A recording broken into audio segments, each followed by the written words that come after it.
Na pola puta između Kragujevca i Gornjeg Milanovca, u podnožju planine Rudnik, nalazi se selo Kamenica, u čijoj blizini je arheološki lokalitet Crkvina sa ostacima srednjevjekovnog hrama.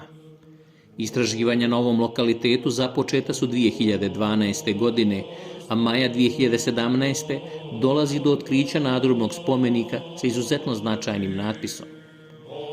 Sam spomenik je tipa obeliska, sa brojnim oštećenjima jer je sekundarno iskorišćen, najvjerovatnije kao nadvratnik.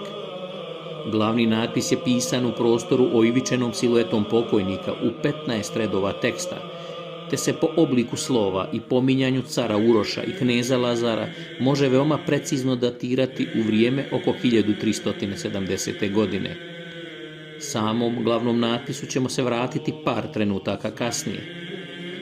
Naime, na spomeniku postoji još 3 natpisa čija tumačenja prenosimo iz dostupne navedene literature. Iznad centralnog teksta nalazi se naknadno dopisani natpis iz novijeg perioda koji glasi: "Pisa Pripko za pamet, da je prokleta ta ruka koja ovaj kamen potre."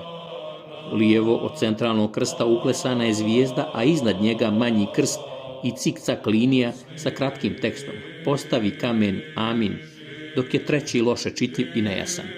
Na kraju, sam glavni natpis je dosta oštećen, ali ipak pruža veoma važne informacije i činjenice, te glasi: "A se pokojište raba Božja prosvitera Stipana, a zovom mirskim Vasileća, a pogibeva dni cara Uroša, a v državu kneza Lazara, a postavi si bilig Vojihna bratu Čedmu, a to pisa pop Mitko."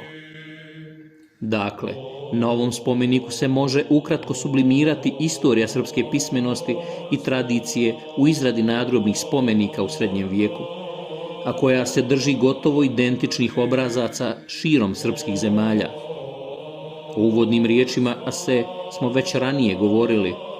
Riječ pokojište se nalazi i na natpisu Obrada Hrničića na Majevici. A šta tek reći za srpskog sveštenika Stipana, koji je i rab Božji, tačno onako kao što je to bio i Radoje Vuković u Radimlji kod Stoca i brojni drugi.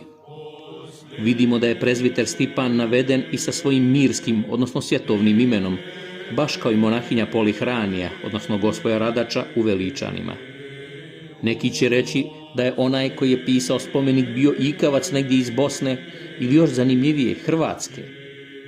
Ali vidimo da se potpisao kao pop Mitko, imenom izrazito svojstvenim za južne srpske zemlje, dok u Bosni nema pomena tog imena, ali zato su u užoj Srbiji česti Stjepani, a vidimo i srpski sveštenici sa imenom Stipan.